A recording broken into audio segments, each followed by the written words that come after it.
Mga guys, magandang hapon. Tayo ay nanalo ulit.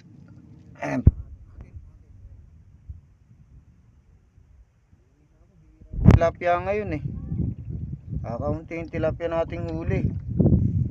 Layo na napunta natin, bihira. Sa gabi na naman yata maganda kasi nung isang gabi nanalo ako.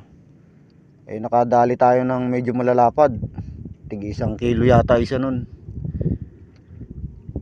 Ngayon madalang. Tuhuli natin mga guys oh. Apat na dalag. Tapos pitong tilapia lang. Huli natin oh.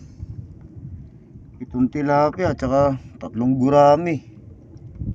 Wala, mahina pa huli. Subukan natin mamayang gabi. Yung dalag natin tumatalon-talon po. Ayan oh. 4 na pera.